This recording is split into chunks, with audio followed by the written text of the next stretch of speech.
LUCIA. Help! Help! SOS!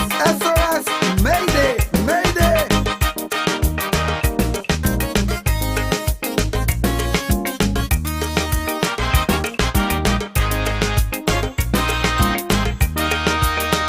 The St. Lucia, a luxury liner, sailing the Caribbean Sea, with a good old captain named Sir John Compton. For years, sailed smooth and free. But sadly, Sir John Compton passed away.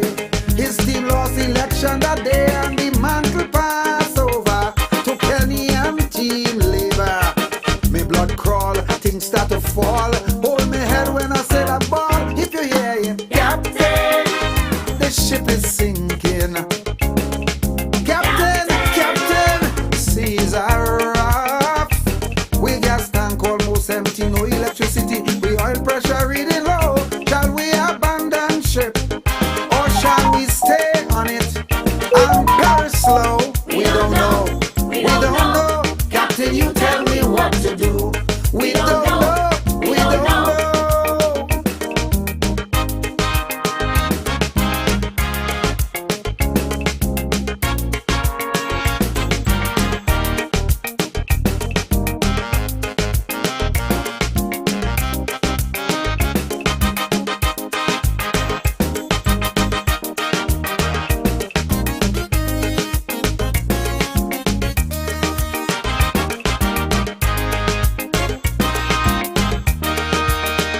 The St. Lucia, oh, she was a beauty, with features that few surpassed. And in her day, she sailed majestically.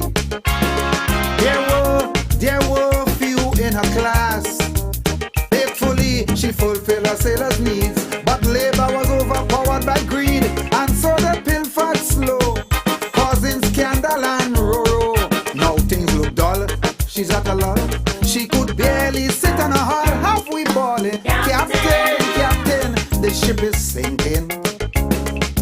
Captain, the seas are rough. We gas tank almost empty, no electricity. We oil pressure reading low. Shall we abandon ship, or shall we sit on it and perish slow? We don't know. We don't know. Captain, you tell me what to do.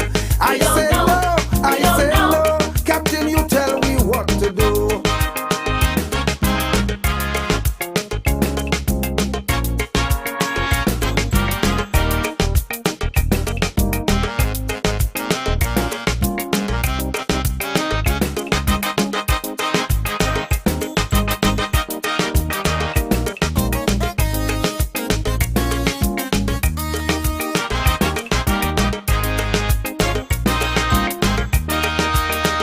The St. Lucia, in her day of sailing, she was a friend, a true friend to one and all. And in her day, she sailed majestically. No government doing bubble. And yes, well, she always did her best to help out those in distress. Now she don't have money, we have to beg Joffrey. Labor boys don't share, none of them care. We must vote them out, I declare. Captain, the ship is sinking. Captain, Captain, the seas are rough.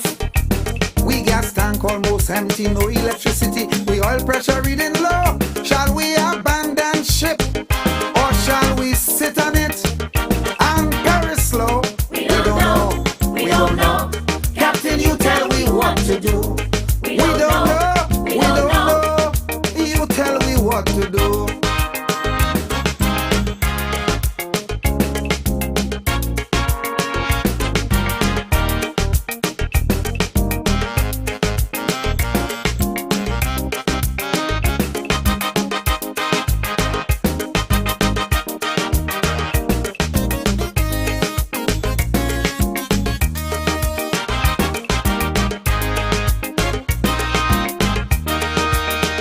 Now Special good night to all our viewers. Welcome to Caribbean American News Network. We are live on the air. Those of you viewing us through our YouTube channel, we want to greet you tonight. Queen and Norville and all the others over there, Leon, Hood, Huddy, and the many others who are joining the platform. We greet you tonight. It is the 20th of the third month, 2023. It is 8:06 p.m. in my neck of the woods here in New York. I am located in a place that you would not know. It's an undisclosed location on the ground. I'm 10 feet underground, broadcasting live here with you, my friends, all over the world. To our viewers in England who will view sometime in the future, those who are sacrificing to view at this time, we appreciate it. And a special good night to those of you who are viewing through our Facebook channel, Caribbean American News Media. We want to thank you for being here with us tonight. Greetings, friends. How was your day? Let's hope that you've had yourselves a beautiful day today. Well, here in New York, where I live, it is beginning to look a lot like not summer, but spring. A little cold still, but the sun is out. I got to ease up on my vitamin D that the doctor ordered for me because of me lacking the sun. But we give God thanks and praise for allowing us to be here tonight together. Again, welcome. Before I introduce my guest, we have some news that we must share with you, the people of St. Lucia. Just bear with me, folks.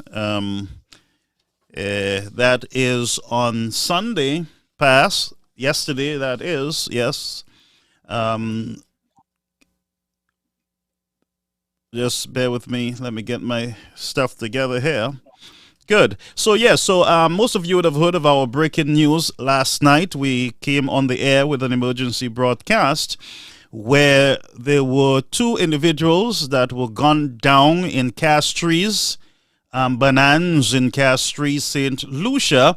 A 32-year-old and a 53-year-old was gunned down there in Castries on Sunday evening. That is increasing the death toll. We are losing a lot of our young men on the island. We saw last weekend bloodshed in Viewfort, where the regional security forces are now on the ground. They're on the ground assisting police in bringing some normalcy there to the country. Very sad indeed that it is, by the way, it's the second time that we've had to bring in these security forces there in St. Lucia, sadly. I just want to go over to, and by the way, they're from, one is from Hospital Road, the other is from Mount Fortune there in St. Lucia. That's Castries, all right? I'm going to skip St. Vincent. We go over to St. Kitts and Nevis. St. Kitts and Nevis, they are joining the world in their celebration of World Water Day. They had an exhibit there with the children in that country, St. Kitts and Nevis. And over in Guyana, we have one man dead as a result of his son playing with match on the bed. And so police sources there are saying that the 45-year-old died there in Guyana, somewhere in Georgetown, as a result of his son playing with match in the bed. So you got to be careful, folks. You got to be careful. Let's go back to the beautiful island, the gem of the Caribbean.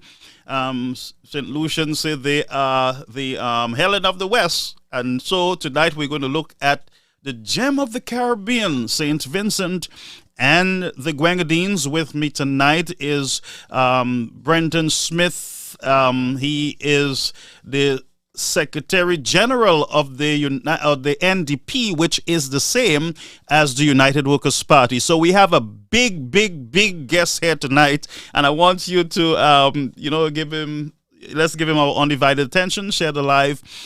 He is a top gun there in the opposition, the main opposition party, the New Democratic Party, that is led by Dr. Goodwin Friday.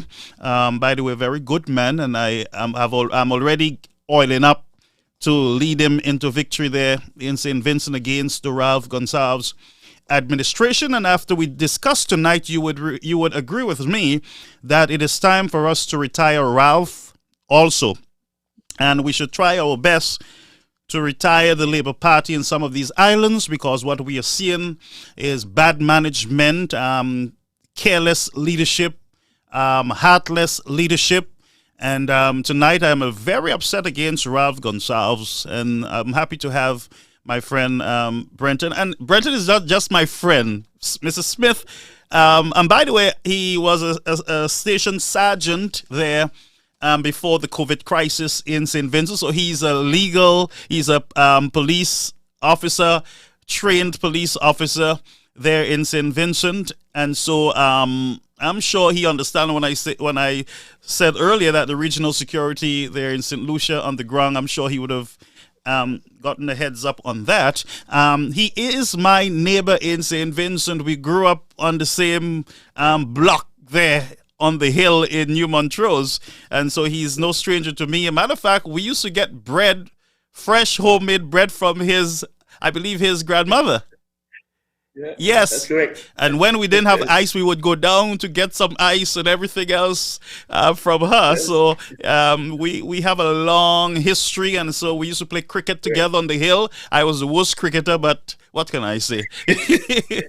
So Brenton, welcome to the platform, and I'm going to give you some time to speak to the people, and then we will go into the details of what took place there in St. Vincent leading up to this major lawsuit against the Ralph Gonsalves government. Thank you very much, Garfield, and I'm happy to be on your platform tonight. And to all of your viewers, wherever my voice is being heard, I want to thank you for tuning in and for listening to us. I am really proud that I see my longtime friend Garfield again. Yes. I've been following some of his stories as well. And as you said, that we grew up in that beautiful village of Upper New Montrose, Yes. better known as Monkey Hill. But I tell Monkey you Hill. this, no one is allowed to call it Monkey Hill unless That's they why I get did permission. not give the name. I suspected that, but they have to get permission to call it that name. Yeah? Yes, I know. Yes, certainly. Yes. So, yes, most of you listeners, you would have, well, some of you experienced the, okay, somebody was saying good night, Sergeant Gustav. Good night. Most likely. Some of the St. Lucians, especially police officers, I'm sure they would know you. I saw a picture with you and Herman Gale Francis. You were at a training with him.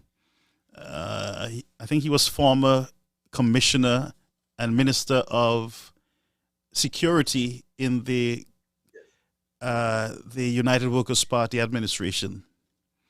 Okay, I think that photo might have been a picture in St. Lucia, because I was once the president of the Caribbean Federation of Police Welfare Associations. So I would have had a number of meetings in St. Lucia, and I would have met a number of great people in St. Lucia, including the commissioners, former commissioners, and a lot of St. Lucian police officers. So I am quite aware of some of the persons. I know that Chico, he's the president now of the St. Lucia yes. Police Welfare Association. And he's studying now, but he's such a great individual Yes. as well. He loves St. Lucia, he loves his people, and he loves representing. Yes, that's so true. I know Mr. Chico, he's right here in New York right now. Yes. But yes, so folks, we have some major developments there in St. Vincent. And by the way, let me just take you to Kingston for a minute. Earlier today, we saw many of the civil servant or public servants there in St. Lucia, St. Vincent. SVG Public Service Union took the streets of Kingstown today to protest, and I'll tell you, Mr. Smith is going to lead us through the event there. We know that a number of government workers, public servants, were dismissed there on the island as a result of an unconstitutional vaccine mandate. Many lost their benefits, their jobs. I'm sure some of them lost their homes and other stuff that they would have had loans on.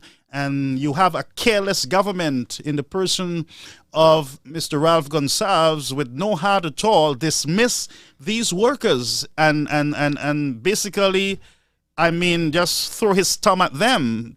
And now the union, they were taken to court, and thank God for swift justice. The local courts there decided that, hey, this thing is against the Constitution. This mandate is against the Constitution of St. Vincent and the Grenadines, and it was not dismissed, but the unions won the case against this careless government, and now Mr. Gonsalves is now adding insult to injury. He is trying to appeal this decision by the court. A caring government would just leave that alone. These are your people. These are the citizens of St. Vincent and the Grenadines. Why drag them back into court? It is against the Constitution. It is very clear. So, Mr. Brenton, lead us through these events, the events that led to this point where you guys had to take the government of St. Vincent to court.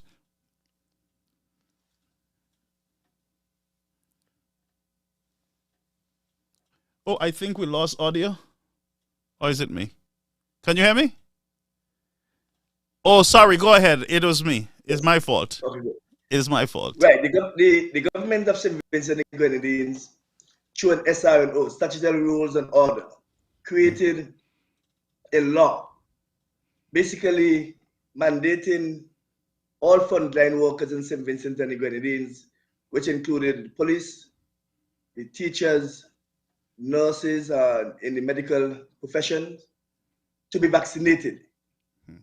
And if you didn't vaccinate, they deem you to be absent from work. And as a result, persons had to go home. Now, I worked, even after I was served with a letter, a dismissal letter, I was still working because I had to go to court to give evidence in matters in which I would have arrested persons or matters in basically in court. So other persons who were going to work deemed to be absent from work. All the persons were showing up until those letters came through. Now, as a result, many teachers, hundreds of teachers, public servants, and police officers were on the breadline. Wow. This is from a government who's supposed to be caring and loving for the people. This is what you call a labor government. That's what labor governments do. Unfortunately, it seems as though the role of labor government has changed within the Caribbean, and in St. Vincent and the Grenadines is no exception. So this, the Ralph Gonsalves, it's such a sad matter, because I know of so many persons who suffered mentally, psychologically, economically as a result of this mandate. And there were persons who were so distraught about this matter that they were thinking about committing suicide. Wow. We really have to thank the Almighty for bringing us this far. And I believe, there's still going to be a long-term effect on the many persons who are traumatized because of what this government would have done to all of us. I mean, persons on the verge of losing their homes, and they would have lost their medical care. So many different issues arose as a result of this draconian, hard mandate by the government. It is clear it is clear here in St. Vincent and the Grenadines that the Ralph Gonsalves-led administration has lost its way. It's time for him to go. I remember, when Sir James Mitchell, the former Prime Minister, had 17 years. Ralph Gonsalves criticized him, saying that was too many years for any Prime Minister. Now he has 22. 22. And is asking for more. You understand? But we also have to realize that it's the same Ralph Gonsalves administration, the same Ralph Gonsalves would have said that 7 was more than 10. So I do not know what his calculation is now in regards to the 22 years in which he have now compared to Sir James 17. So as a result of that, on March 13th, which is last Monday, the High Court judge, Justice Esco Henry, a female judge, agreed with our lawyers that the government's mandate was unconstitutional. It was ultra vires, which means invalid, procedurally improper, and contrary to the rules of natural justice. Those out of the, I think it's 13, we won 12 of those. Wow. It was overwhelming.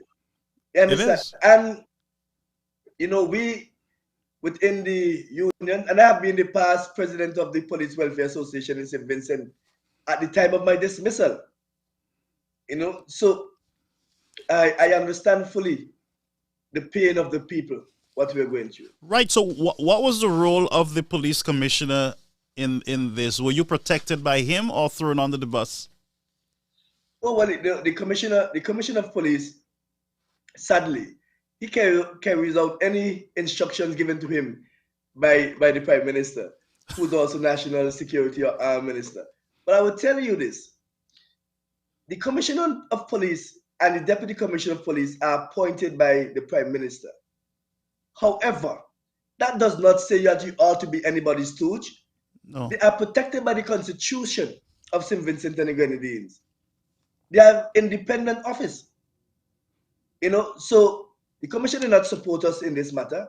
He agreed. In fact, there were senior police officers who basically chase persons out of the workplace. Get out, you no longer belong here. There's a law, you gotta go out of the compound. They treated us like dogs, Today, after Justice Henry's ruling, some of them will want to come and, but what they need to do is come public and apologize. That's the first thing they need to do. Yeah, they need to start there. Yeah. They need to start there. Yeah. But based on what we're seeing, I don't think the Ralph Gonsalves government have that within them to apologize to anybody for anything. They're just ruthless, wicked, and you're right, because I follow the commissioner. I sat with him before a long time ago there in St. Vincent, but you're right. It seems that I realize he's arresting NDP supporters and activists, just arrest them and keep them in cells, and they've been treated very badly there, and we see the nastiness from the outside, Well, I often wonder, what do they want other senior officers to be their legacy in the police force? Is this what they want to be their legacy? There's a history that will be written in regards to your actions. Yeah. And our police force right now needs serious transformation. I cannot see it happening under the present leadership of Colin John, sadly. Because Colin John himself, our commissioner, is a lawyer, and he ought to know better. He's a lawyer? Yeah, he is a lawyer. He the gall to stand up for the men and women who are on the front line, protecting him and protecting members of government and these people, St. Vincent and the Grenadines, and our visitors alike. He doesn't understand that.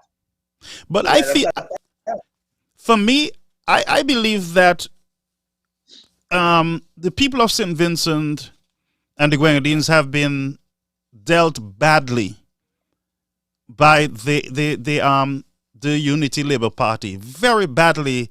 Um, I mean, you look at healthcare, just healthcare alone in the country. It's broken. Yes. Yes. It is not even fit for the prime minister himself to go when he get his head burst. That's so true. And you know, and there are many other Vincentians who cannot get basic medical care.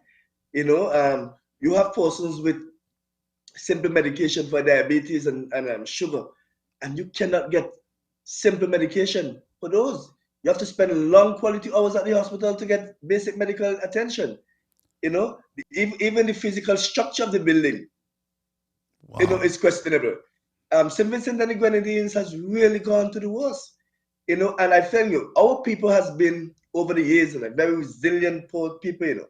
Mm-hmm. But I think Ralph Gonsalve has done well in a negative way to get into the minds of Vincentian, to make him believe, or them believe, that he's the best thing that ever put on this God's earth. But more and people are now realizing and waking up to what they are seeing. Many of the persons who are on the breadline today, you know, are his supporters, you know. They are now serious? saying to themselves and saying to persons, oh my God, I've never been so wicked. You heard it on the front line today. You hear it every day in your conversations with persons. But we have been saying this for a very long time. Yeah. Most have been saying it, you know? Yep. And that's a sad party in St. Vincent. And like we said earlier, I think it's it's just within the belly of the Labour Party. You know, once they get in power, they believe that, you know, they're like a king. They can't be moved except for death. And so they walk around, and you look at the House when these guys go there to debate bills. It is more a fighting match against the opposition. And Mr. Friday himself, I heard that this guy was dragged out of the House. Is it by police officers? Yes, police officers threw them down the stage of the House of Parliament. Today, MP Daniel Cummins, who represented us, our constituency in West Kingston, up in the Montreal and surroundings, continued to suffer from back pain as a result of that. Had to be flown out and continuously seek medical attention because of that. The opposition party was treated badly by the police officers, and there's no accountability for those actions at all. And that's very, very, very sad. I mean, we're in a democratic society where you see persons from the opposition being thrown down the stage as though they are puppies. Well, we don't even treat puppies these days like that. No, you don't. So we'll have to find a different description. Yeah. You know? Yeah. Wow. My God. So let's look at the whole vaccine mandate. Again, we can go back and forth, but I want us to look at, you know, the constitutional rights of Vincentians.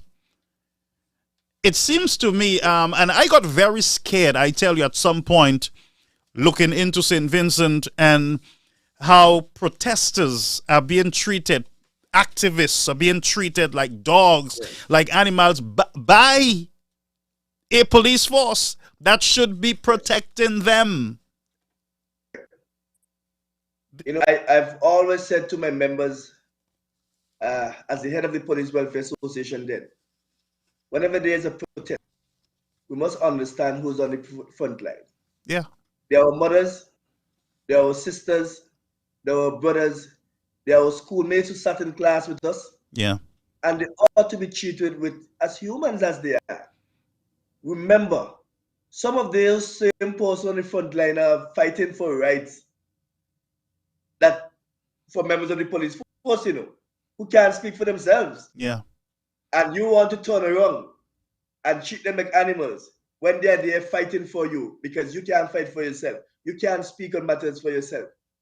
So I've always said to them, be mindful, because one of those individuals on the street might very well be my brother, and my sister, my friend, might be your friends, your colleagues' friends. So why can't we exercise our duty with a level of professionalism, go according to what the law says, and not based on our feelings? That's not how a modernized police force operates. That's right. You can't operate like thugs. and expect that you want the same community to come back and help you in crime fighting and to assist you in other matters of policing. It just doesn't work so. There is a human nature to persons who will reluctantly assist you in these matters. Do you know, sometimes I believe St. Vincent is just a joke. It's just not a real place. When sometimes you look at some of these police officers, how they perform their duties. You know, the first thing they do is to grab you and start shouting, is telling you your mother and your cousin and those kind of petty stuff, you know. And as I was saying to St. Lucians, the government need to take the police into this new era of policing. And it's not about baton and holding a man behind his pants and drag him to show your authority or your power. You know, I think it is time for us. And in St. Vincent, I know St. Vincent is way behind on a lot of stuff. Medical, even with the vendors. I saw some of the vendors complaining that their produce was taken and thrown in garbage bins and no consultation. Governments are just doing things, no accountability. And it seems that Ralph Gonsalves right now is trying to get his son to take his throne as if it's a family business. And I am calling on Vincentians to send a strong message to Ralph Gonsalves that St. Vincent is not owned by him. It is the people's country. And I think the NDP need to have more educational activities to educate the citizens of St. Vincent and the Grenadines as to their constitutional right in their country. Freedom of speech, freedom of expression, freedom to petition their government, to put that pressure on government for accountability. Ralph Gonsalves can't get millions of dollars for the volcano eruption and then it is spent all over the place except on the people. Well, I would say this in terms of and I'm not on to speak for the NDP tonight, but we are on the urge of going towards the communities and basically spread the message as to what you now mentioned of tonight. So there's a lot more that we can do. We'll continue to do it because the people are now understanding what you have been saying, what the NDP has been saying for years about the Ralph Gonsalves administration, himself as an individual. You know, in the heart of Kingston, at Richmond Hill Public Road, there's a big of the transition of the Unity Labour Party leaders. Gonsalves, the Prime Minister's son. You have Sabota Caesar, who in their party would love to take over the leadership of their party. Ralph Gonsalves doesn't want that. No. And based on that, their own crisis that they're having, they will have to deal with their crisis. They will have to deal with it, yeah. But their own crisis, yes, their own crisis have allowed Ralph Gonsalves himself to know that he will run for a next term of government in St. Vincent and the Grenadines. So where is the transition that you're talking about for young people? All because the son is not welcome by the people of your party, and certainly not by the populace of St. Vincent and the Grenadines. Nope. You understand? So you want to continue. But time is against him anyway. For many reasons. Time is against him. His time is almost up. I strongly believe that the Vincentian people will stand up this time and they will do what is right. And it is time for a change. It is clear that, you know, Ralph and his administration, these guys have run out of oil. And they are on borrowed time, as you said. It's time for them to get out. When is elections due there in St. Vincent? Basically due 2025, but I think St. Vincent and the Grenadines cannot wait until 2025. Otherwise, 2025, I've said if we want to wait so long, if we have gone about to ever imagine to win election again, then we'll start to eat stone in St. Vincent. But I remember I was reminded by my young Democrat president that some people already start to eat stone because things are definitely tough and rough in St. Vincent. You understand? Wow. So we will hope and pray that and force the government to call the fresh elections because the New Democratic Party has gained the majority of voters. We have the popular vote in St. Vincent and the Grenadines. Oh, you're just like the NDP. You're just like the United Workers' Party there in St. Lucia. Yes. Yeah.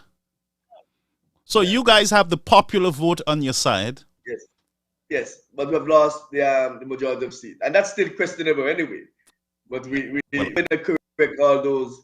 We're gonna correct all those at the next election. And it's important that posts like you who love your country, Garfield, to assist. And this is one of the way in which you can, the medium in which you have here, to help to educate many Vincentians who thought that Ralph Gonsalves was the only thing that could happen for St. Vincent. No. And we know that Dr. Lorraine Godwin Friday is he's fitter. He's caring like and the word, loving. he's fitter. He's quite fitter, much more fitter. He's caring and loving, and he is ready. I listen to him every day. He is ready to assist the people of St. Vincent and the Grenadines, but he cannot do it unless he given the chance in government. But even in opposition, he does so many things to assist the people that comes to him on a daily basis. Wow. Things are tough. He's doing his duty as opposition leader, but I know he will do much more as the next Prime Minister of St. Vincent and the Grenadines. And he will be. And that's one of the reasons why, Garfield, I will tell you, I will work extremely hard. I will triple up to see that he crosses the finishing road. And he will. And he will. 20 years plus is too much of time for one person. And he's not delivering for the people of St. Vincent. He's not delivering, and but I have committed myself mentally to ensuring, and I told my sister Gaylan that, you know her. Yes. I don't want to publicize her business, but she too is saying, look, man, this guy is ridiculous. It is time for, for there to be a change. And that's what you're hearing out there, especially with young people. They want that change. They want to breathe, basically. And for some reason, I am saying again, I do not understand this in the Labour Party, whether it's in St. Vincent or St. Lucia. I really don't understand these people. It is always, the place is always dark when they get into power. It is always, it's like a much difficult road to travel when these guys are in office. You see St. Lucia, they're catching their tail. Yeah. Catching their tail, believe me. I think they operate in a boys' club where after a period of time it's just for them and their families, and they forget about the rest persons who would have voted for them. So it's we can do much better in the Caribbean. Yeah. And St. Vincent and the Grenadines is no exception. We can do much better, but we have to put the right set of persons in office and hold them accountable. I've said this in a Garfield that I am for any political party, and I am not going to sit down and see that what happened during the Ralph Gonsalves administration, that my party will come and do the same thing. That would not be part of me. I will speak out on those matters, and I am very serious about this because St. Vincent and the Grenadines, we cannot continue like what Ralph Gonsalves would have done us for the past 22 years. Cannot. Oh my God. It's terrible. It's terrible. So congratulations on your victory, because this victory against this vaccine, and I would not even call it a vaccine, because right now reports are coming out that this same injection, it is destroying a lot of lives. People are dropping dead, young and old, as a result of blood clots and lung problem and heart problem, all because of this thing. And you are in a small country like St. Vincent, no proper health care, but you are forcing your frontline workers to take a vaccine that is really out there, approved, on trial. It is not even a real thing that is approved by the United States government. And here you have a small country like St. Vincent forcing the workers, and not only forcing them, you are taking breath from these people. You're not even willing to sit, have a decent conversation and have a compromise or something. Whether you say to them, you all will have to keep your mask on at all times, or no compromise at all. This guy just came like a madman and destroyed the lives of hundreds of Vincentians. Hundreds of You know, Vincentian teachers, nurses, police officers. But Garfield, one of the things in which we must also remember that during the eruption of the Lasufre, the nurses, the teachers, the public servants, and police officers were all started to be heroes. They work extremely hard. Few months later, by the same prime minister, you know, few months later, you come back and treating them in this way. Those same heroes, you know, you treated them like dogs. But they are true heroes in truth, you know. Yeah. They are real true. He's correct in one thing. Because they stood for what they believed, that you were infringing on the people's right. Yeah. They stood up to you, and today, judgment came in their favor. Those are true heroes. So he was right in one thing. If it's one thing ever he have said, is that those persons were heroes. And by the way, you are truly a hero, because from the time I knew you back then, you were always a leader. You're always a hero. You're always on top of things. So I know that you being at the helm of the NDP opposition party, I know that's a winning game right there. Well, I'm in it to win. I'm in it to win for the people of St. Vincent and the Grenadines. Yeah. St. Vincent and the Grenadines, Garfield, I've said it in my first interview when I became Secretary General of the party.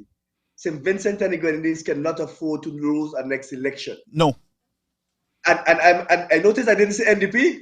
St. Vincent, this is bigger than the NDP. Yes.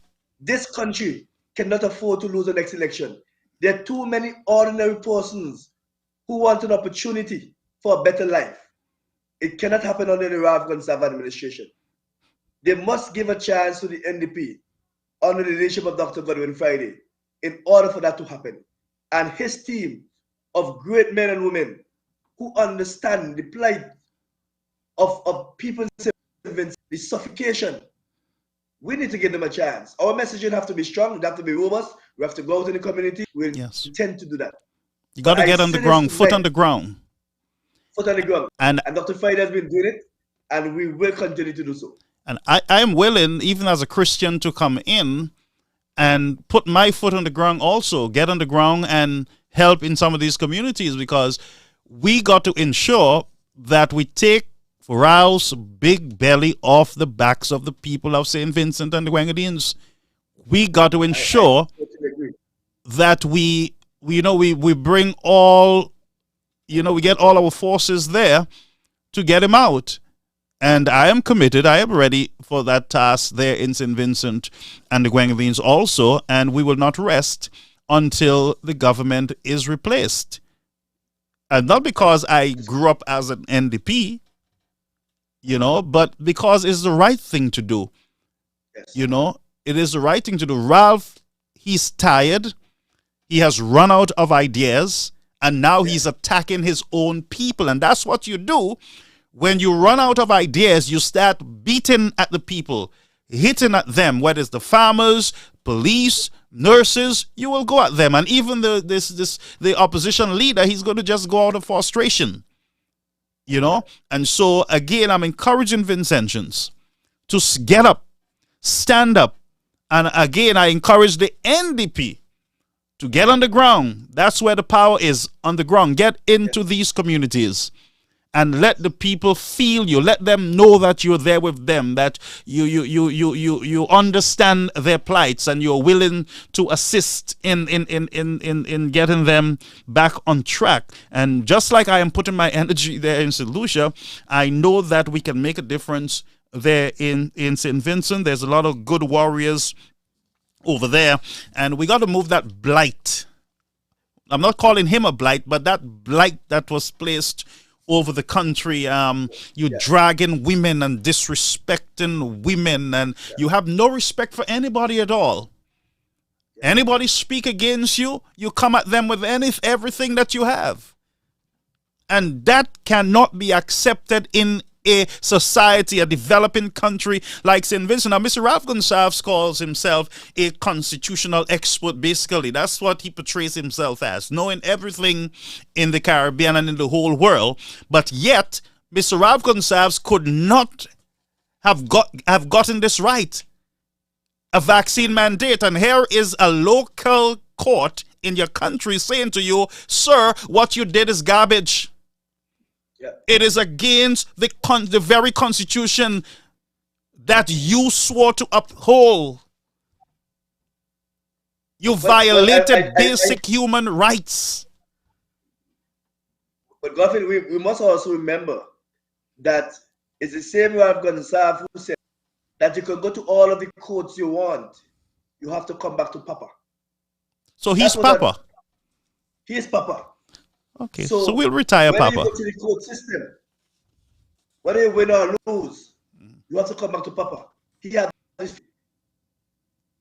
this government is on the record, you know, of you have the teachers union and I think the public service union who have won matters against this government, and the matter go against them, the government, and still they have not honored the court. So they have a history of not respecting and obeying the court's ruling. Wow. And one of the things that you must remember as well, that before this ruling came out, Ralph Gonsalves was inviting persons to come back to work in the teaching profession. They did not know what they were going back to, what were the rules, what were the conditions in which they were going back to work under. But what he wanted, because he's a numbers man, you know, he was hoping that many persons would have returned to work before the ruling. So when the ruling comes out, then there would have been less interest to members of the public. Right. Okay? So that because That's people don't smart. get back to work, they're happy. You know? But it backfired on him because many of the persons stood their ground, waiting on the ruling, and here today they're victorious. But also some of the persons who went back to work are still with their counterparts.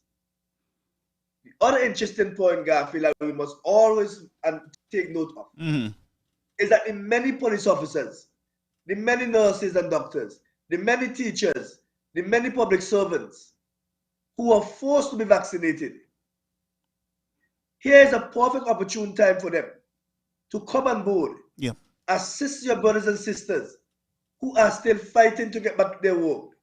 Because you who didn't want to take the vaccine were forced to do so. And there is a great possibility of you having a claim of a civil suit against the government.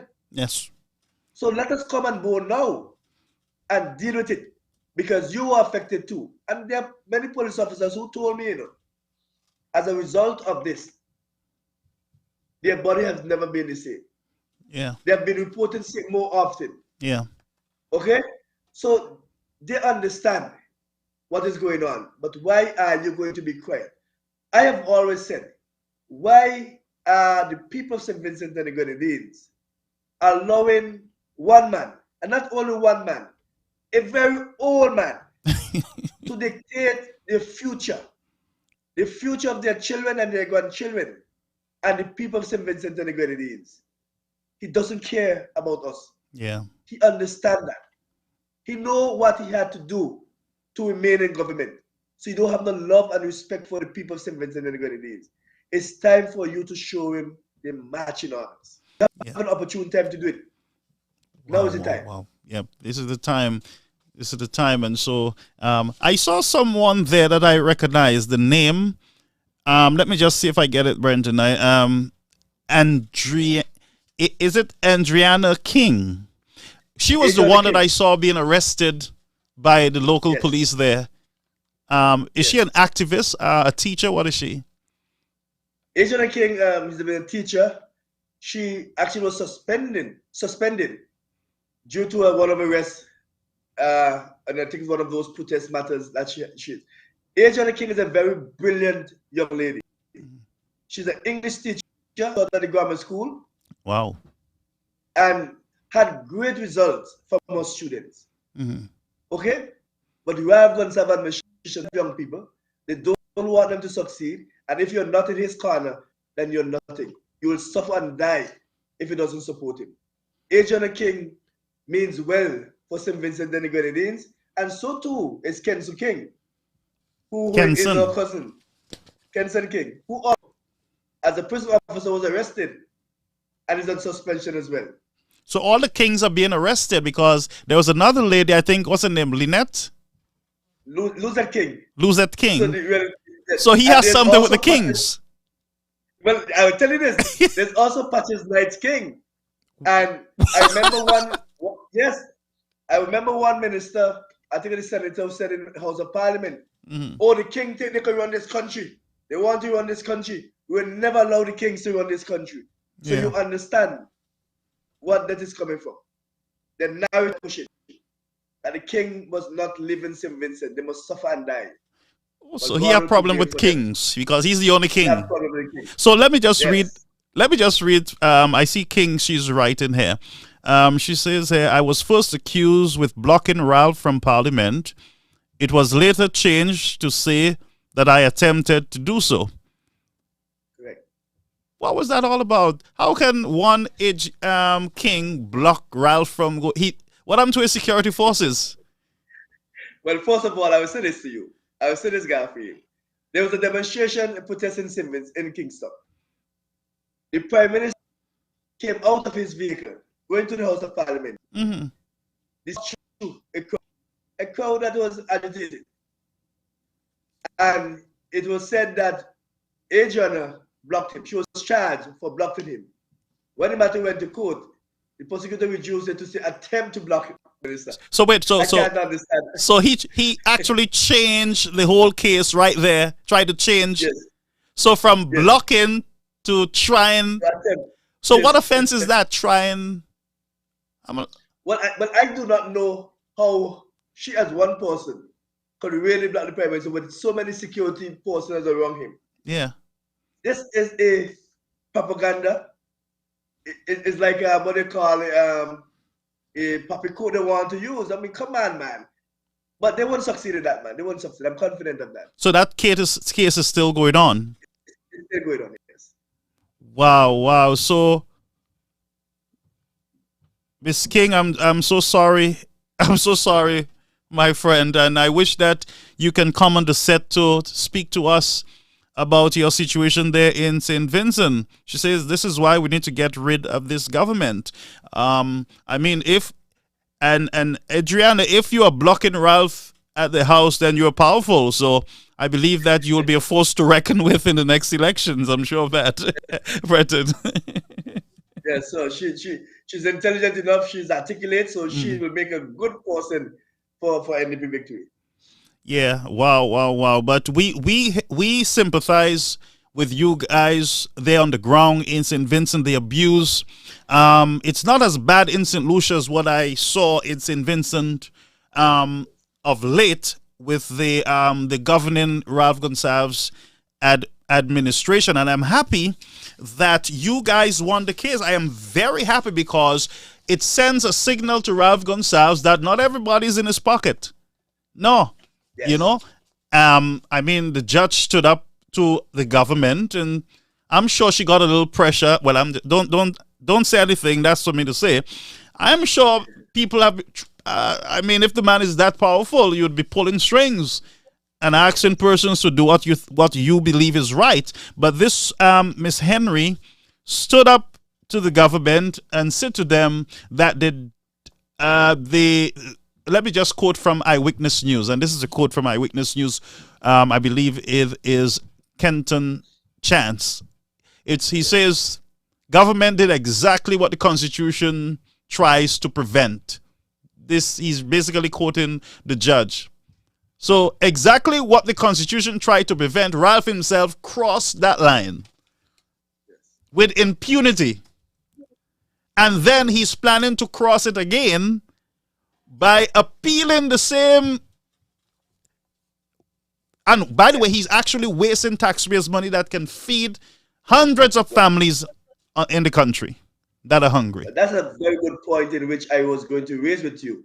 Because one of the questions that we must ask ourselves and ask Ralph Gonsalves, how much money are you paying to Astefan, your lead lawyers, and the other lawyers? Wait. Who's the lawyer? Astefan out of Dominica. Oh, that is the Labour Party's lawyer all over the Caribbean. Yes, all over the Caribbean. Yeah, How much St. Lucia money? have had their share with him. Yes. How much money was he paid? Yes. And how much money you intend to pay him for the appeal against the same people that you're supposed to put appealing against them? We want to know. Yeah. Give us the cost. Give us the legal cost. That is important to the Vincentian people. Wow. Wow. It's going to be expensive. And that's why today's protest was so important. Who protests? What the protest was about today, Smith? Right. So after Postles, when we returned, after the ruling, we were advised to go back to work, as was instructed by the court based on the court ruling. So we turned up in our respective workplaces. I, for example, went to the Georgetown police station and I reported there and was told by my superior that, said the government has a matter, and as a result, we couldn't stay on to work. We had to leave again, and they will call us. Then among the told to go to the Ministry of Education, and they were told that the government appeal, and they waited in the Attorney General, and then they'll get back to us. Now, let us make this clear. The government, after they indicated that they would appeal this matter, and ask as well for a state of execution. Now, the step basically asking the court to allow persons to remain off the job until the appeal is brought to the Eastern Caribbean Supreme Court. But Brett, go ahead. But this sounds funny and heartless. But go ahead. It is heartless because once the judge gave that ruling, we were supposed to go back to work until you apply for the state. If it is granted to the government, then we go back home until it's done. And that's my understanding. No, but that does not say, and right now the government is disobeying the court order. They are basically in contempt of the order because the stay of execution is not granted. You have to apply for it first. But in the meantime, the order from the court was for all of us to return to our various workplaces. And the government is saying, no, not so fast. The government is denying that. So what is the next step? What is going to happen? What's going to be the next step there? Well, that's why we started today in the protest in Kingston. Tomorrow there's Parliament at the House of Assembly, and we are asking persons to come out again because we must show our force that this is a serious matter, and we're not going to lie down and allow it like that. And we're asking persons not only affected, but the whole of St. Vincent and the Grenadines to come out and support our claim. But let me tell you, one thing I can say about the Vincentian people, they will stand up, they will come out, and they will line up in front of that House of Parliament to send a signal. And we saw what happened to Ralph. I believe he was trying to do something. What is he trying to pass in the House? Was it the same vaccine mandate? Same vaccine mandate. But he passed in the wee hours of the morning. In the wee hours of the morning, this bill was passed. People were sleeping in Parliament when this bill passed. They fell asleep, some of them. Whoa. So that's where he got hit in his head with the stone. Yes. Well, the alleged stone. But, Well, somebody was joking to say it might be a police officer that fell and hit him in his head. I don't know. This is just funny stuff out there on... Well, it's been alleged that he might have been scratched by the background of a police officer. That's what was alleged as well. Sorry, I don't want to laugh, but Ralph Gonzalez acts sometimes like a little child. I mean, yes. I saw him in the House cussing off one of the honorable members, telling them to take it back. You call me a devil. Take it back. Little childish stuff. That tells you that he's at his end, He is, and you don't speak to the opposition leader. You understand? You don't speak to the opposition, not even in key matters. Oh, he don't? That is No, he don't. He said the opposition leader must not call him, and he would not call the opposition leader, not even in serious matters that is needed by both parties. He don't speak to the opposition leader at all. So how is this man leading? How is he leading a country? But I often say it's a big baby we have leading us in St. Vincent and the Grenadines. Yes, he's big baby. I can't listen to me. The Bible says once a man, twice a child. So right now he's twice a child. So you got to expect, you got to get a lot of toys in the house during the hearing for him to occupy his time, because Ralph is tired. He has served his time. He has done his time. And if Ralph, I mean, I'm not questioning the man's judgment, but I'm saying Ralph should see within himself that, look, it is time for you to step down. But his problem is power. His problem is getting maybe a family member in the throne. Correct. So for him to just walk out now, and as you said, there is this power struggle in the party where he's saying, I want my son, and the party is saying, not so fast. We don't want him. We have somebody else in mind. That's an interesting fight for the NDP to sit back and enjoy. Yes, we allow them. Let them deal with their issue. That's their problem. You guys mind your own business and the country's business, and let Ralph deal with the Unity Labour Party's power struggle problems. Yes. Yeah, correct. Wow. So Andrea said, let me see, please do question his judgment during the pandemic. He asked fishermen, what? He asked if fishermen are to throw their lines on the internet. You have to. King confused me with that. Ralph would not. Now Ralph is too intelligent. King, he's too intelligent. But definitely, as we said earlier, not repeating ourselves, there is a trend with the Labour Party in the Caribbean. Some of them are actually worse than the other, but like we said tonight, it's time for the Vincentians to allow Ralph to enjoy taxpayers' money at his house. Yes. You know, enjoy it at your house, but allow the country to progress. Allow a fresh breed of politicians to come in, like Mr. Friday, Dr. Friday, who has the vision, the energy, the health.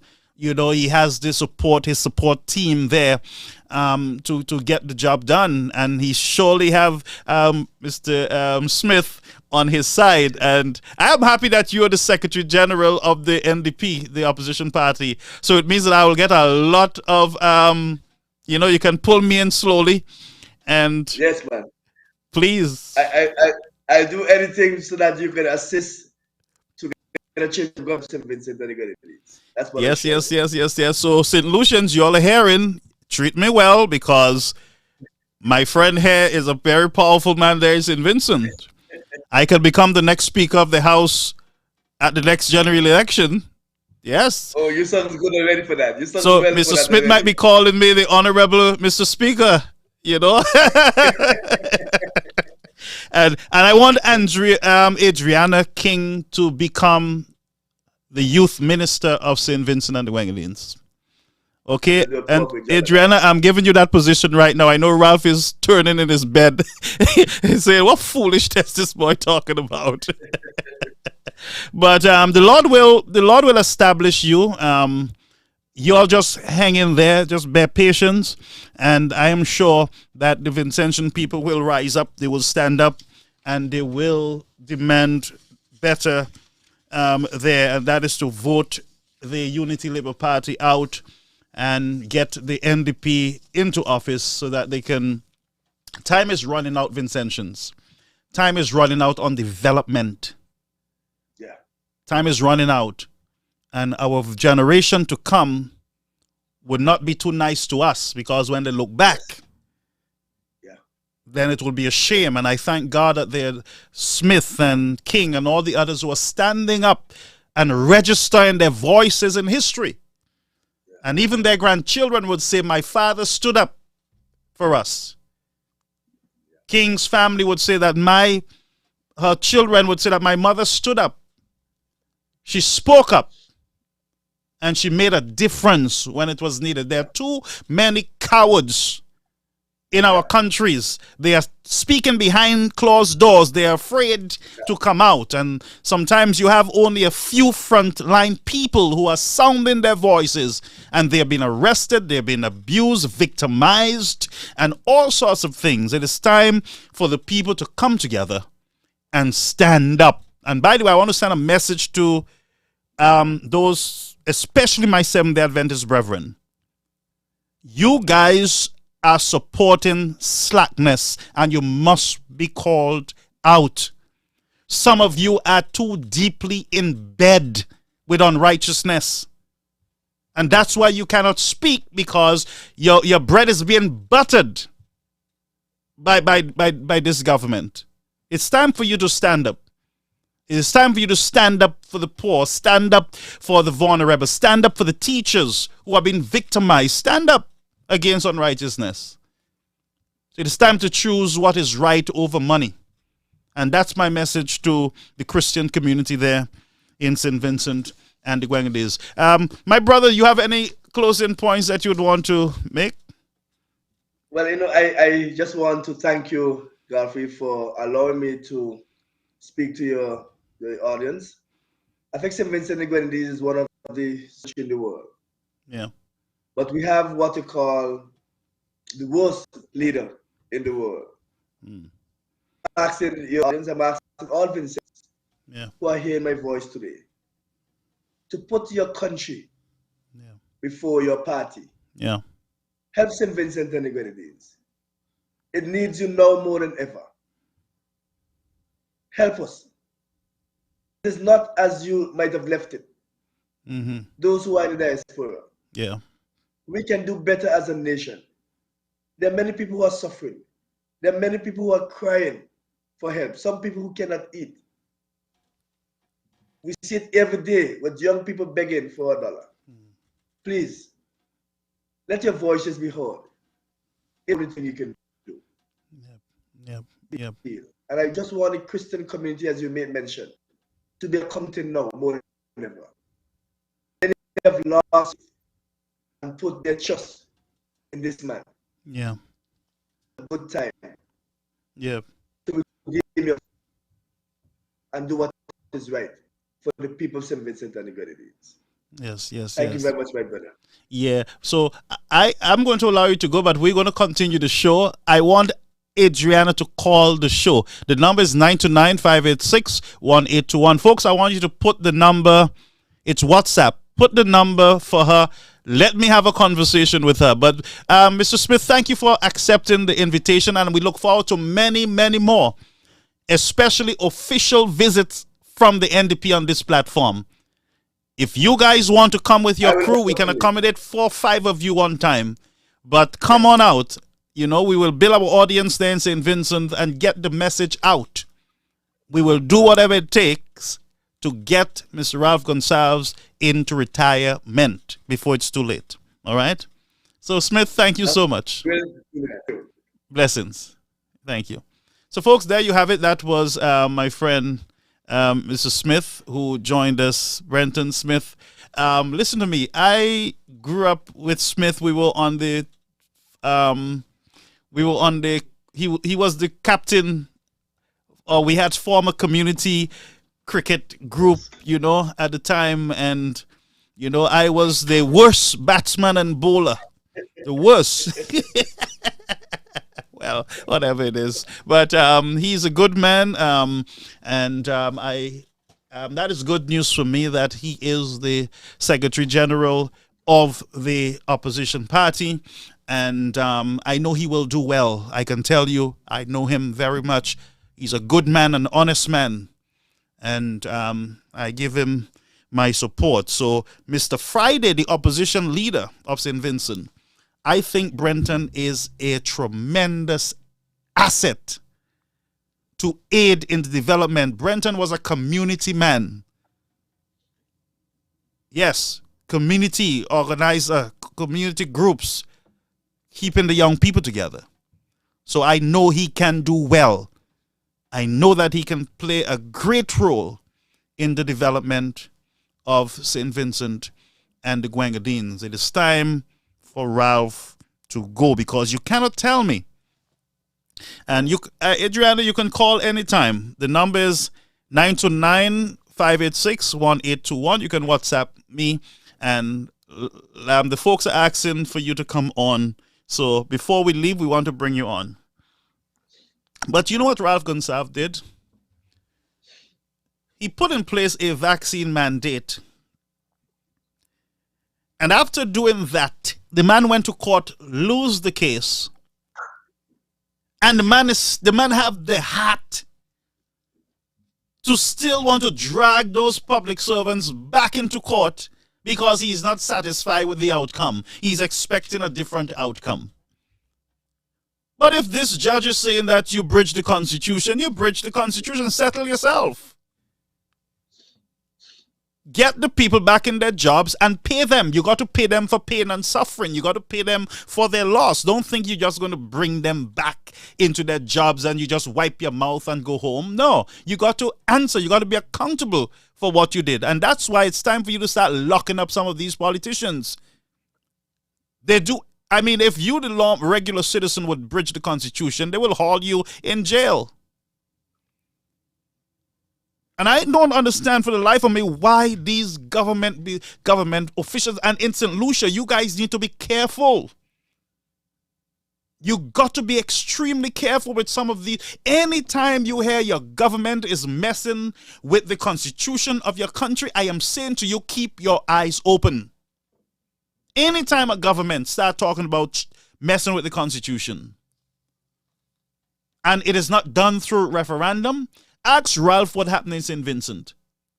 Vincentians don't mess around. He called for a referendum on the CCJ. The Vincentians stood up and voted it down. They voted it down. Huh? They voted that thing flat down, plateau. And you see what is happening? They're using the very same lawyers, so they're being advised a certain way. They're being advised now. Don't have any referendum because the people are going to vote it down. So just force it down their throats. There's nothing they can do about it. And they're right. If you have a government that is determined to do something, to change the Constitution, nothing will stop them. Because some of you are not like the Vincentians that will go into the streets and speak up. Some of you are afraid. You are afraid. Now we have Adriana. Hello. Hey, my friend, how are you? Good evening. I am quite well. Listen to me. You're the hero tonight on my platform because I have been following you a little, and I feel your pain because you're being victimized, you're being targeted. I spoke to my sister, and she's told me that she know you very well. Oh, who's your sister? Galen Olliver. Oh, okay, good. Yeah, from Kingston. Yeah, I don't know. Kingston SDA. Kingston SDA. Yeah, she told me she know you well. She told me you're a strong woman. So you're up against Ralph Gonsalves and his administration. You want to speak to you laugh. You want to speak to the people?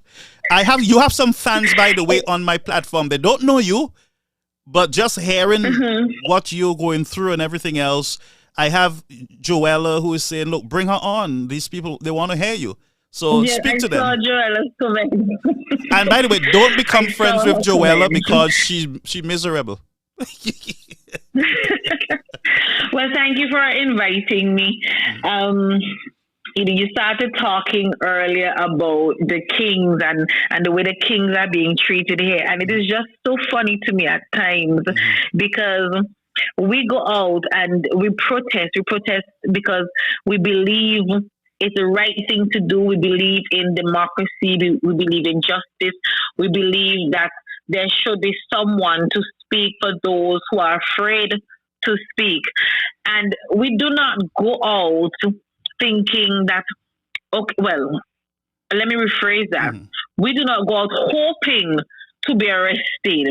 But it seems as though every time we leave our house, we have to have it at the back of our mind that, okay, tonight might be a night in jailhouse. You might not see a magistrate until tomorrow morning, or if it's on a Friday until the Monday. I've been kept until a Sunday evening. So has my cousin Kinston, so has my aunt. And it is just totally ridiculous that a Labour government, a government that claims to love people, is constantly beating up on ordinary citizens like me. I am a teacher. You know, I am not the head of a political party. Yeah. I am not the head of a union. I am a teacher. That's it. So why all this interest in me? Why all this interest in my aunt who is a retired nurse? Why all this interest in my cousin who is a prison warden? Why all this interest? But what I say to people is this. At the end of the day, we must never forget that Ralph Everett Gonsalves entered into the realm of prime ministership through protest. Wow. And so he is always faithful that is how he is going to meet his end. So even if he sees one person out there, he shakes because he understands that it only takes, as a song we used to say in church, it only takes a spark. It only takes a spark. And he knows that if that spark ignites this nation, that will be the end of him. But I will tell you this, I am seeing things. I was on the protest line today, and the number of persons I saw with placards, with biblical warnings. I said on my live, I said, this is scary because I've never seen so many biblical warnings. And whether you want to believe in God or you don't want to believe in God, you have to admit that the universe doesn't forgive easily. That's right. And when you do ill, it comes back. It comes back straight at you. And so there is no doubt in my mind that this could very well be, as one protester stated, the last nail. This could be it. But Vincentians have to regain their sense of, their consciousness. We recently had a Garifuna conference here. And so Vincentians need to go back to that root. We need to bring out the drums when we go out on the protest line. And we need to bring out those bells. And we need to beat those drums and ring those bells. We were arrested last year for beating drums. Could you imagine that? I remember that you guys were taken to the police station for beating drums in your country. Drums. Regular boom drum, as we call it. Boom drum, yes. I know. Yeah. Boom drum. Drums, beating that drum. I couldn't imagine that would ever happen. But is there a law against it? Those persons, no, there isn't. And for those of us who, study a bit of Caribbean history and the spiritual Baptist movement, we would remember that once upon a time, St. Vincent and Grenadines was a safe haven for the Soca Baptists, as we call them. That's right. Yes. We were that safe haven. Yeah. So how come under this Ralph Gonsalves leadership, you can't beat a drum in Kingstown? You can't beat a drum? Ridiculous. But we will beat those drums, and tomorrow I expect Vincentians to be in that Parliament yard. So y'all are protesting tomorrow? We are protesting tomorrow. But you all had a large crowd today. Yes, it was a very good turnout today, and I hope that gives people the encouragement that they need to come out tomorrow and stand to be counted.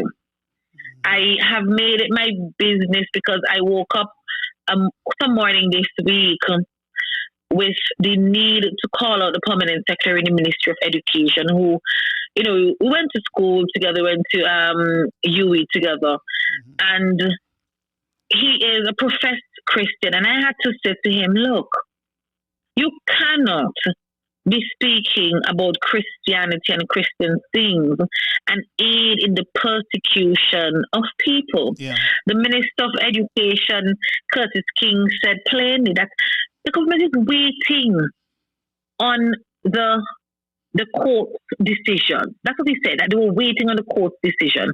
Now that the court has given the decision, you heard, not this court, wait on another court. It's about time somebody stands up, some permanent secretary or some minister of government stands up and say, look, enough is enough. Mm-hmm. You consider yourself to be a Christian, then do the just thing. That's right. Stand for righteousness. Walk boldly and like Esther and say, okay, I am head. This is it now. This is it. But alas, we seem to have just a bunch of coward parents in Vincent and Grenadines in terms of our government ministers. They all seem to do whatever Ralph Gonsalves says, and they forget the fact that they're there to serve a constituency, to serve the people of St. Vincent and Grenadines. Wow. That's it. Wow. But let me ask you, what is the feeling, what is the feel on the ground there in St. Vincent and the Grenadines? What's the poverty line? Are there more poor people? What is happening? Right. Well, last election, the New Democratic Party revealed what was our poverty assessment. Mm-hmm. And the government came out to say, oh, no, that is not true. They made that up. Mm-hmm. That is bogus. Where they got that from. But then a few months ago, here comes Ralph's son, the Minister of Finance, to say, oh, well, we're going to squash that because the opposition leaked it before it was completed. So it moved from, funny, right? It moved from it being bogus to it being what we had, but because somebody else talked about it first, we're going to throw that away. Mm-hmm. And that assessment revealed that Vincentians, majority of Vincentians, are living in extreme poverty. And might I remind you that during our recent volcanic eruption, Ralph Gonsalves himself said that Vincentians live in extreme poverty. His son said in Parliament that if it weren't for the school feeding program, Vincentian children would be suffering from malnutrition. That's not good. It is that bad. Wow. It is that bad. About maybe 10 years ago, we sent some figures to the IMF to say that about, I think there's a little over 40% of our young people were unemployed. Mm. And Camilo Gonsalves, Ralph, I call him Ralph Spawn, came out and said that, the figures were bogus. And, I questioned, how could the figures be bogus? You gave it to them. So how could it be bogus? And he said he was going to write the IMF and demand that things are, rectified. Of course, we're still waiting on that to happen. Mm. So my guess is we're probably at 50-50 in terms of youth unemployment. Yeah. People are suffering. The volcanic eruption made it worse. We had a situation where, and I'm going to go back a little bit here, where aid came into St. Vincent and Grenadines for Vincentians, and they were hoarded at Nemo. Our Governor General paid a visit, and because of her visit, some photos were sent out prematurely, and Vincentians got to see all the mattresses and all of, food stuff that was there. Wow. And we weren't getting access. Yeah. Hundreds of water tanks came into this country for Vincentians, and those water tanks are still in government storage facilities around the country. Mm-hmm. But yet, dry season after dry season, our Minister of Agriculture, about the season, is talking about conserving water. but we have tanks donated to the people of St. Vincent and the Grenadines being withheld from Vincentians. That's the state of our labor love here. So That's what, they're the state of waiting? it. They're waiting for closer elections to bribe the people with those water tanks? So I do believe so, but Vincentians would really have to be foolish to allow that to happen. We have dumped thousands of goods that were donated here to feed people. Mm-hmm. Because these things have been. Sorry, go ahead. I am aware that there were millions of dollars that was pumped into St. Vincent for the that too. Yes, for recovery. That too. And Vincentians are yet to see that money in the North Windward area, for instance, where the Garfield people live. Their homes were destroyed. And right now, the government is playing party politics. So unless you sing for us, you're not going to get assistance. And in cases where money was donated to fix entire house roofs, people are getting a sheet of galvanized, 2 sheets of galvanized, because, on that part, it is happening. It is happening, and it is upsetting. So I don't understand how righteous people, so-called righteous people, could sit by and see these atrocities and not say anything. I am calling out, for instance, our pastors. I call them out. I call them by name. I wish you all the There's best. Some who are, I know, right? Yeah. There's some who are on radio, and all they do is that they sit down on these radio platforms and they try to seem, all uppity, if you want to put it that way, talking all these foolish things, as I will put it, not things that actually affect people here. And I call them out. Yeah. Where are you when your congregation is suffering? Where are you? But I think you said it earlier with Brenton that many of them are in bed with the government. They can't speak. Yeah, I am very much aware of that. They're in bed. They're being buttered nicely. So not much they will say. Yeah, they can't speak. Yeah. So they get a duty free on this vehicle and, duty free on things for their homes. Yeah. So they're not going to upset that. They're not going to let them go. Their family gets... Yeah. No. So it's left up now to the Brenton Smiths and the Kings as yeah, but it's funny to say that. It's really funny to say that. So this man actually forced you to do prison ministry, not prison ministry, jail ministry. Every weekend you locked up in the jail as a young woman. And what you're locked up for, not for robbing, not for robbing any bank or stealing or anything. Nothing. You're being arrested just because you're outspoken and you're speaking against the government of the day. Every opportunity the police get, they're arresting you. Look, the last time, I don't know if you saw the entirety of that video, but one of the officers the driver of the Jeep, after they took up my aunt and the other lady who was there, he said to me, move from the Jeep, I'm ready for go. And so I had to turn to the other, I was like, am I being arrested or not? Because I didn't want to start running. Next thing you know, that's a whole other thing. Yeah, that's another story because they're just praying to pull that trigger on you, I'm sure. So you just be safe because, but what's the longest you have spent in jail? I spent a weekend. I was taken the Friday and the Friday afternoon and released the Sunday afternoon. But let me ask you, how do you feel? What was the experience being locked up as a female? Were they respectful to you? Okay. Were they accommodating? I'll tell you this much. The first time was really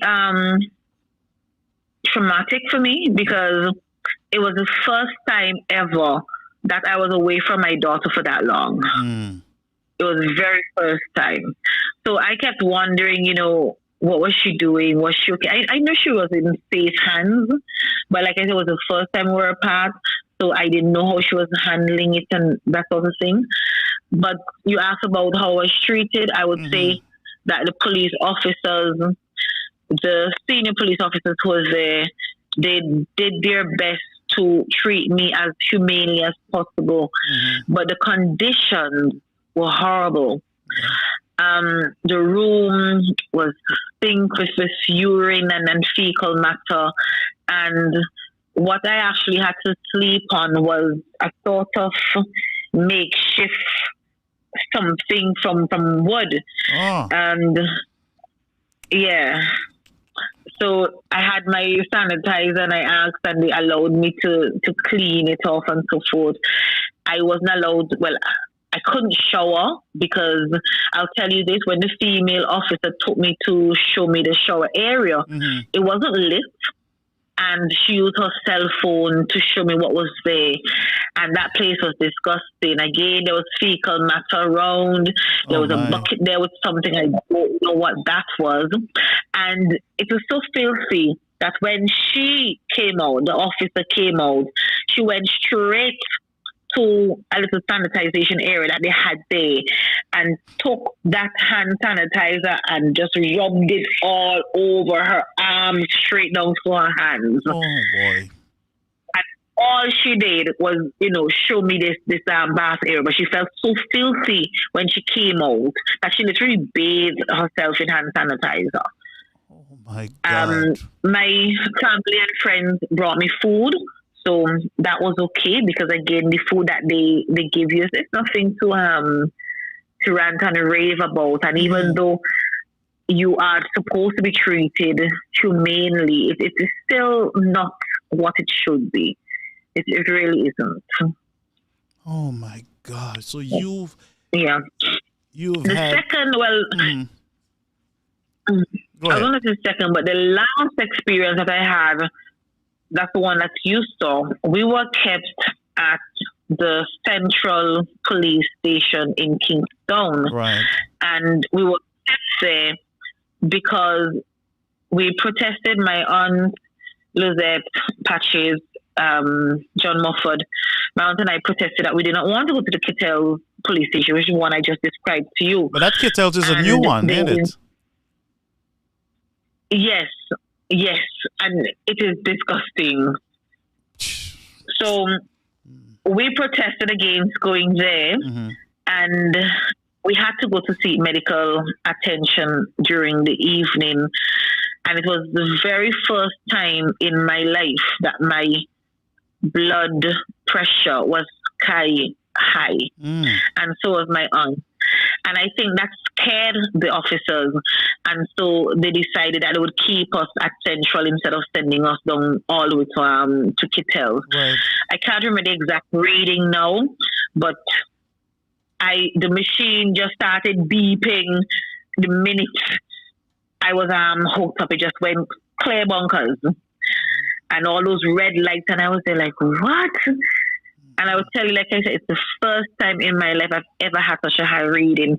And so we had to sit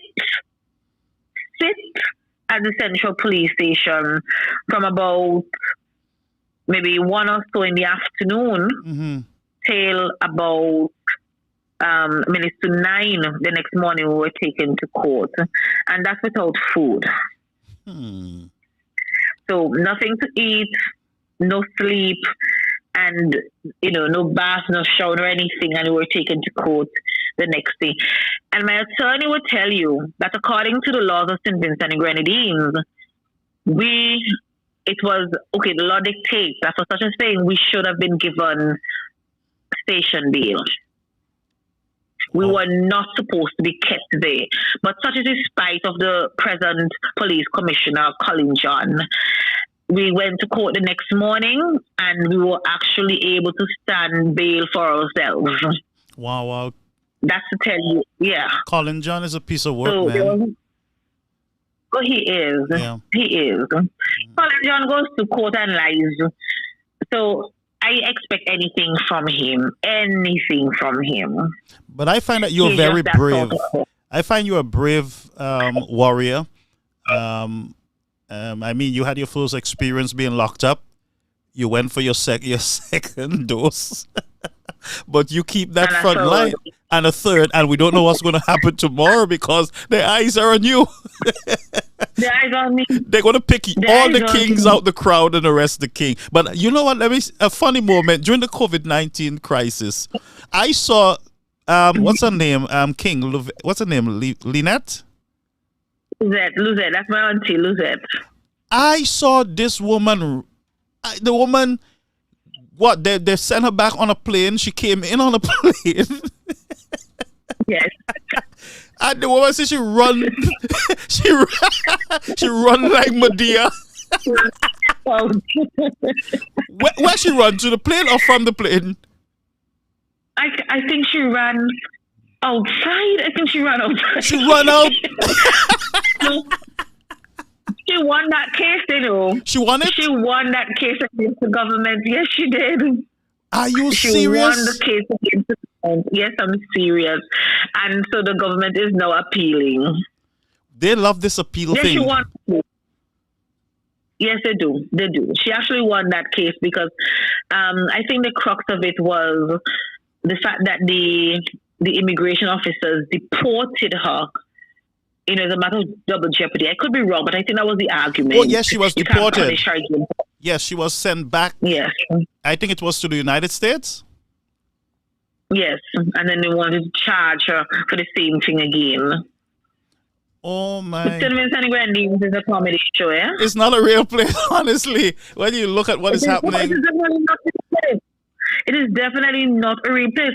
Going back to that protest in which we were last arrested. Mm-hmm. Yeah. It was just about 5 of us with some paper that my aunt had there.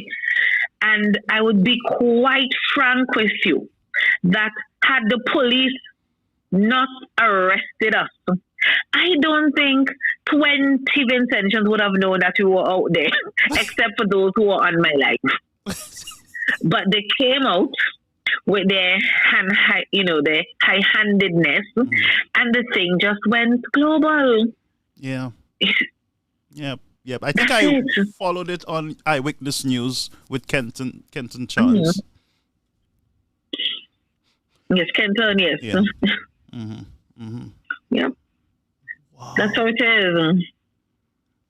But that's life in St. Vincent and Grenadines. We don't plan to stop until this government goes, because it is about time, as I always say, for every Vincentian to enjoy this land.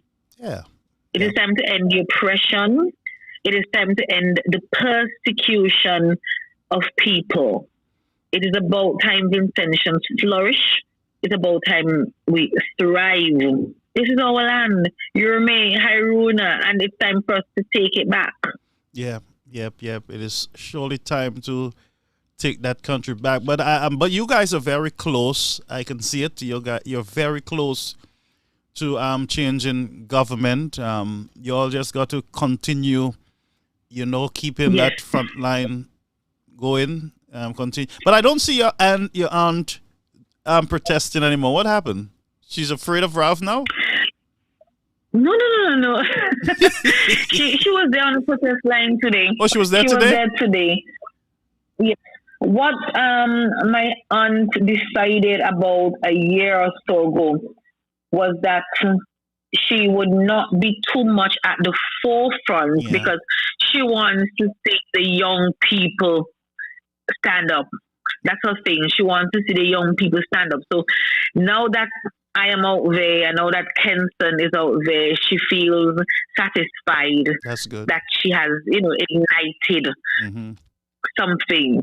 And like I said, the whole thing now is that she doesn't want to be out there in the front too much. She wants to see the young people, because as she would tell you, this is our time. Yeah. The future is going to be to our benefit or detriment. Yeah. So it's for us to fight for what we want. Wow. And you guys are brave. They need some folks like you in St. Lucia that will, stand up and speak up and be brave. You're not being arrested in St. Lucia, but in St. Vincent, you spend you spend every weekend at the hotel there that Ralph have in Kingstown. Yeah. Look, so one of your friends, let me see who it is, said that they call you Jailbird. Patricia Williams. Patricia Williams. Yeah, Patricia, I read that. But you heard I rebuke. Miss Williams, stop calling the lady a jailbird.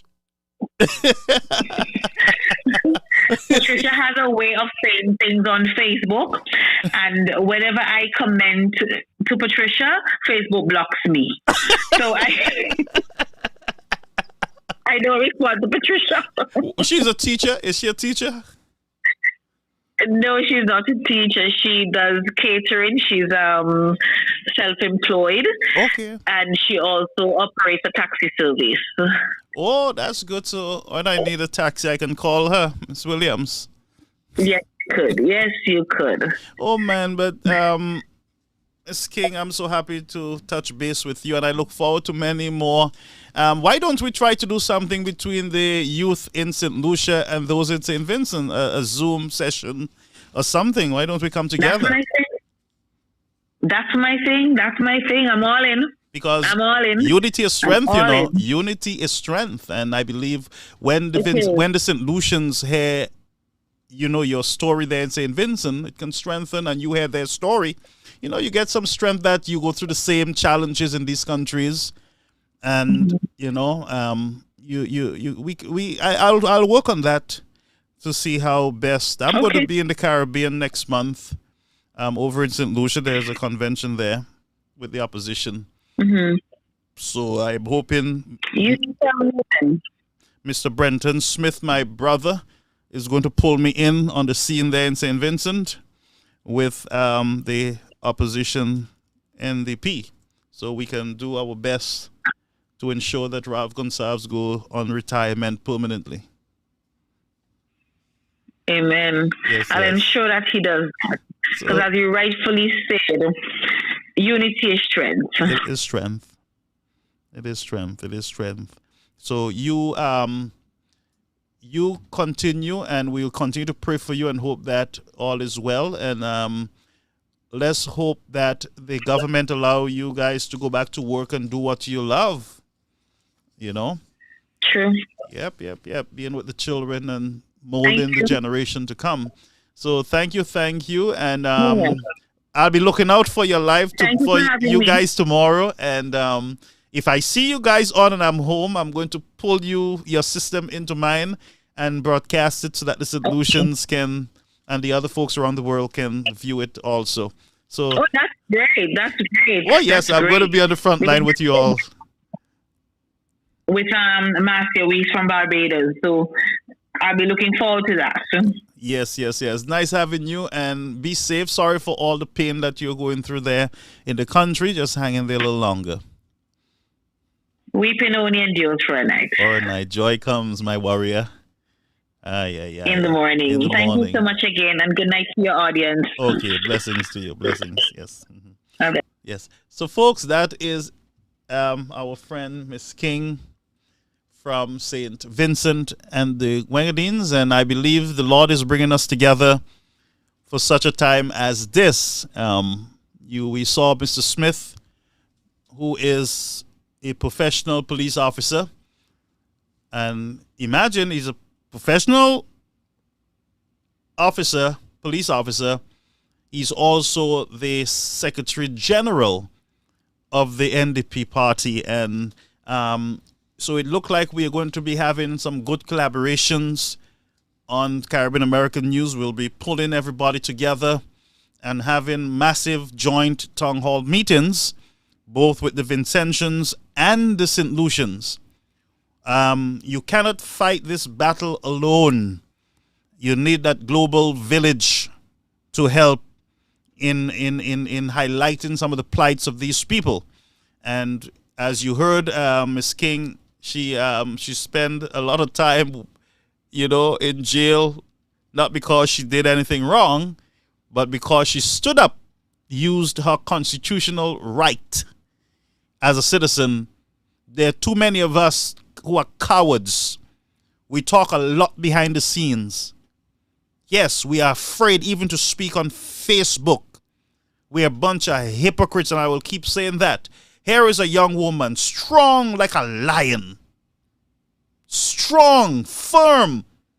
In spite of danger, toil, and snare, that woman goes into jail comes back out and heads straight on the front line, protesting,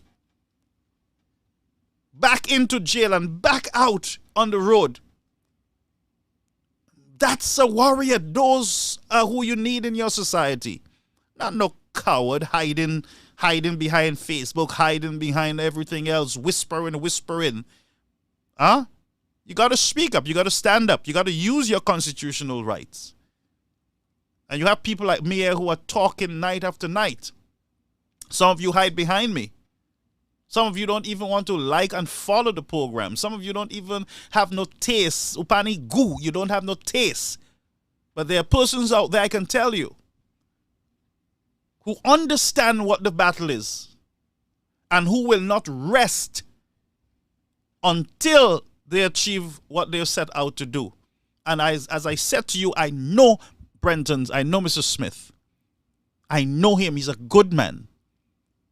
He's going to stand up with Miss King and all the others, and they're going to make the difference. So I'm calling on you, St. Lucians, to gather your might together and stand up, just like the teachers and the police officers and the nurses. They came together and they took the government to court in St. Lucia. Upata, you're not hearing those things?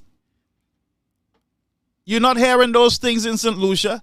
You have police officers whispering in the corner, and you have the nurses. They're muted. You can't hear nothing from them. They're working under nasty conditions at Victoria Hospital. You're not hearing anything from them. The teachers, they're taking their pluck and they go to school and they don't have the resources, the things that are needed. They ain't saying nothing. Their rights are being taken away from them. But in St. Vincent, it's a different story. Those people are standing up. They're going even into the courts with the government, and they are winning their cases. So it means that they're doing something right. They understand. They understand the constitution of the country, and they know when their rights are being trampled on. But you people, dental association, medical association, nothing. Look at St. Jude Hospital, and they're working under those conditions quietly. I don't care what government is in power. You got to stand up and speak up, or you will continue to experience the abuse. The abuse, you will continue to go through it. You will continue, policemen, you will continue to experience the abuse. The fishermen, you will continue to be abused, and your constitutional right is taken from you. Because what? And don't tell me to apologize. We are a bunch of coward talkers. A bunch of coward talkers. But you try that in St. Vincent. You hear what they say that that my friend King was charged for blocking the Prime Minister from going into the house? You see, they're doing they're cooking up all kind of charges against her just to get at her. But because she's standing up for what is right, she have a big God that stands with her. So the harder they come, is the harder they fall. Everything that they throw at her, no weapon will form against them in the front line. No weapon, because they're doing what is right, and they're doing it respectfully. They're taking their drums and they're beating it in the streets, and they're singing. And I saw them today. They're singing gospel. They're singing songs at the government buildings. They're singing. And one day they will overcome. One day they will overcome, believe it or not. And we will celebrate with them. We will stand with them. We will bring the St. Lucians and the Vincentians together and unite against this fight, against a heartless government. You're telling me that the court, after you did injustice to these people, this is what you got to be upset, you know. You lose. I mean, the guys, they won the case. After you have done bad to these people, you're dragging them back into court. You're trying to appeal the case. To do what? What do you want from them? Blood? The United States, right here in New York, the vaccine mandate was discontinued. People are dropping dead because of it. In other words, you are forcing people to do what their conscience does not allow them to do. So you are taking away their freedom of their basic human rights in choosing what they want to do with their bodies, what they want to put into it. You can't force me to drink any medication. Are you crazy? You can't force me to inject myself with something that I don't know about. You know what happened to me? I had an accident a few weeks ago. They took me to the hospital. A nurse come to me in the emergency room with a whole set of documents on an electronic pad and telling me to sign it. So I asked her, what am I signing? Oh, everybody normally sign it. I said, what am I signing, woman? What am I signing? That you will treat me with anything you want? What am I signing? That you will vaccinate me at the end of my visit? What am I signing? You know the people got mad. So I said to her, I want to see and read what I'm signing. You know what she did? She turned her back on me, went and said, okay, I will go and get the book so that you can read it. It took an hour to come back. When she got back and she handed the books to me to read, you know what happened? As soon as I started reading the book, she pulled the book out of my hands. And by then, you know, I brought down the whole hospital staff. The executives, the directors. Listen to me, even the security guards were on my side.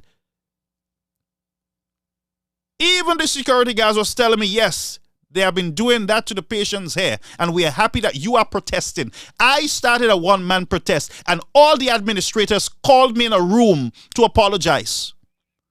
And the director said to them, right there at the Woodhall Hospital in Brooklyn, he said to them, ensure that this man get all the courtesy and all the information that he needs before he leave here. And they had to rush all over the place to bring the information so that I can read it. They apologized to me. They could not have stopped. And the person who pulled the paper from me, the book from me, guess what? I saw him sneak in with his bag, running through the hallway, heading for the door. So I ran. I told the security, that's him, that's him. But he had already run like a little rat. Run. Because I'm the exterminator when it comes to injustice. And that's what we need, more exterminators in our communities, that when you see injustice, you stand up, whether it's in the supermarket, in the school, in the church especially, you stand up against it and speak up. Have a one-man protest.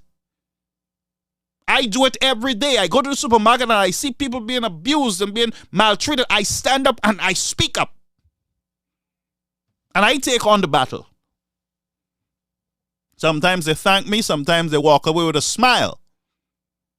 And I stay in the heat. But we need more men and women that will stand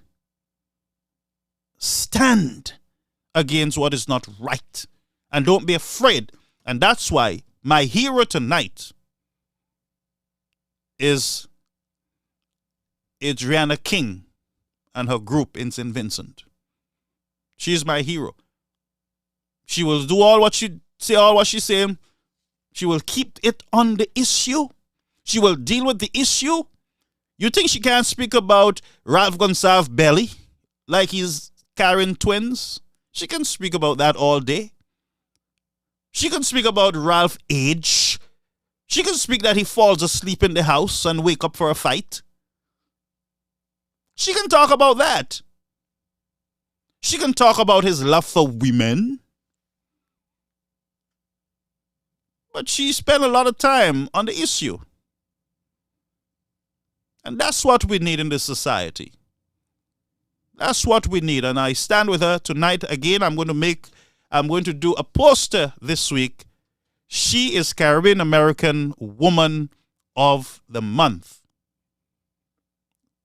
And 3 times arrested. Those are the titles I'm going to give her. 3 times arrested. 3-time released. In and out of court. Back on the picket line. Back into jail. Back out. Back on the road. Home. Take a bath. Take a sleep. Back on the road. Targeted by police. And she deserves to be in government. And she will. And so we look forward to more in St. Lucia and in St. Vincent. Stand up. Don't take their $500 and stand up. Take their juicy and their malt and stand up. You need the energy. You need the energy. Take it and stand up. Take their galvanize and stand up. Ain't their galvanize, it's your galvanize. But St. Vincent does not belong to the Ralph family and the United Labour Party. It belongs to the people. St. Lucia does not belong to the Prime Minister, Mr. Philip J. Pear, and his cabals and his SLP. It belongs to the people of St. Lucia. And therefore, the people of St. Lucia must demand more from their governments. And that's what I leave you with tonight. Stand up and speak up. Unity is strength, and it is also power. So stand up, and I will bring to you live tomorrow, God's willing, the protest action in Kingstown. I love the music, by the way. Them sing like Shikarism, they sing like spiritual Baptists. They sing, they beat drum, they sing. Just like Martin Luther and the guys. And I will say, join with Luther. We shall overcome together one day. Maintain the dream, keep the dream alive, and keep working. Folks, this has been, oops, I have a call here. Caribbean American News, you're on the air, caller. Good night, Garfield. I'm just calling to welcome you back, man, on air, you know. I was always on air, you know, from December, I believe. Okay, because I know you are whatever stop that you had, and I've not been hearing you. You know, I'm calling from St. Lucia. That used to came up. Oh, Abab, yeah, I didn't have no problem. I was dealing with a personal issue, but that is past. Right now, we're on business. Okay. Okay. So, what make you call tonight, brother? What's up? I'm good. I enjoy listening to the show. You understand that? Yeah, I enjoy listening to the show. That's good. How's the family? Well, family good. Oh. Children okay, grandchildren okay. Oh, you have grandchildren too? Yeah, man, I have 4 grandchildren, 4 girls. My first granddaughter is 16. What, guys? So? Congratulations, by the way. My first daughter will be 37 this year. Oh, my God. Blessings to you. But I appreciate your call, appreciate the call. And keep viewing, keep sharing, keep liking. We got to build a movement, that can help to bring along the change that we need in our society. Yes, I know that you say you've been in St. Lucia for the convention. I heard that. Yes, I will be there by the grace of God to represent Caribbean American News. Keep doing what you're doing, and I guess based on what happened the last time, I do think that will be able to happen again. You have to be careful. You must be wise. I am a wise man. I'm a calculated man. Be careful who you share your secrets with. That wasn't a secret. I know it wasn't the secret, but I mean, you be careful who you talk to, because some people would come and you would actually talk with them, but not knowing they just want information. Well, they can get all from me. But we have a work to Yeah, do, man. brother. We have a task ahead of us, and we just need to stay focused, Yes. stay focused on it, and all will be well. But Yeah, thank you yeah, so yeah. much. Thank you so much. Oh, yes. All right, oh, my yes. friend, my honorable friend. Thank you. Yes, you're most welcome. Take care. Bye. Okay, my brother. Blessings. Let me just look at the phone lines. I believe I missed some calls. Let me just ensure before we leave that I accepted. Okay, 1, 2. Okay, all right. So those we can call, we can bring on tomorrow night on our program. All right. So folks, I want you to have a beautiful, beautiful, beautiful night, and remember to keep our frontline people, fighters, in prayer, and give them all the support that they need. Amen. So good night. See you tomorrow night, God's willing, at 8 p.m. for our Caribbean American News Network. Tomorrow we go into business. We're hoping that we can get some more Vincentians on from the front line so that they can give us an update on the struggles in the morning. All right. So please pray for me as I gather all these information for you, my valued viewers. We have some news also from Guyana, St. Kitts and Nevis, that we need to present to you, but we're going to stay focused on St. Vincent. We're going to keep our eyes there, and also on St. Lucia. Blessings, folks. Enjoy the music as you leave.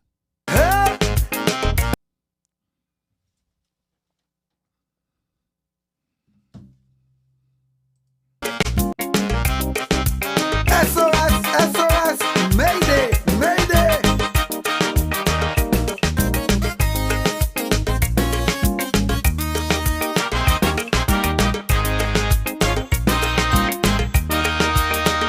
The St. Lucia, a luxury liner, sailing, sailing the Caribbean Sea, with a good old captain named Sir John Compton. For years, sailed smooth and free. But sadly, Sir John Compton passed away. His team lost election that day, and the mantle passed over to Kenny and Team Labour. Me blood crawl, things start to fall. Hold me head when I say that ball. If you hear him, Captain, the ship is sinking. Captain, Captain, seas are rough. We gas tank almost empty, no electricity. We oil pressure reading low. Shall we abandon ship, or shall we stay on it and perish slow? We don't know. We don't know. Captain, you tell me what to do. We don't know. We don't know.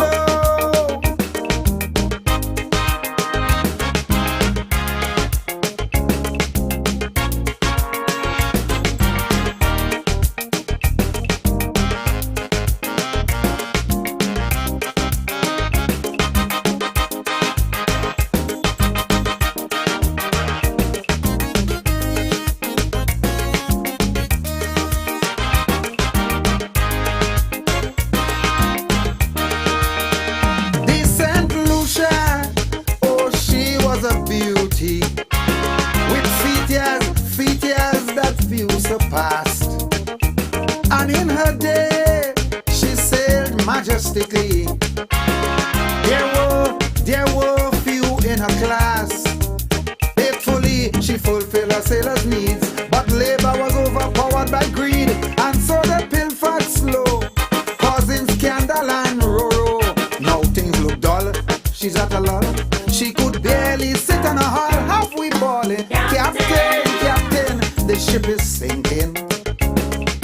Captain, the seas are rough. We gas tank almost empty, no electricity. We oil pressure reading low. Shall we abandon ship, or shall we sit on it and perish slow? We don't know. We don't know. Captain, you tell me what to do. I say no. I say no. Captain, you tell me what to do.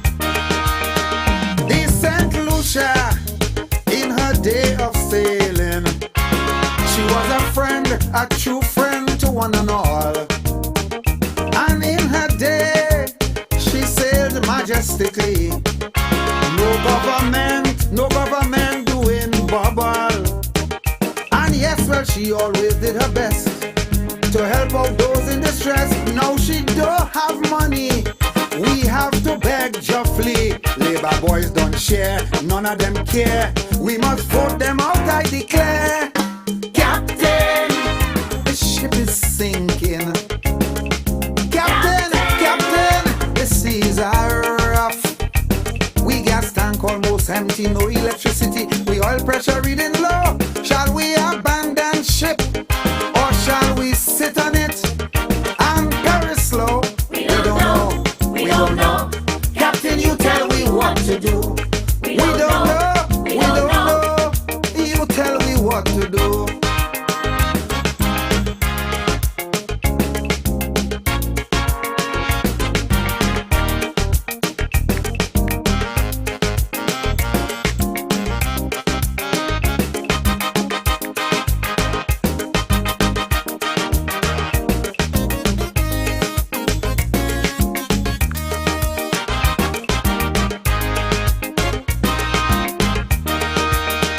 Now there's a lot of fingers pointing. Suffering going on too long. Kenny must be blamed for all her failures. Labour must be blamed for doing us wrong. Now please remember, I'm warning you, we can't take 5 more years with this crew to hold the keys to her vault, cause we know who's at fault. So it's up to you, it's up to we, to give this ship to you, WP. Captain, the ship is sinking. Captain, Captain, seas are rough. We gas tank almost empty, no electricity. We oil pressure reading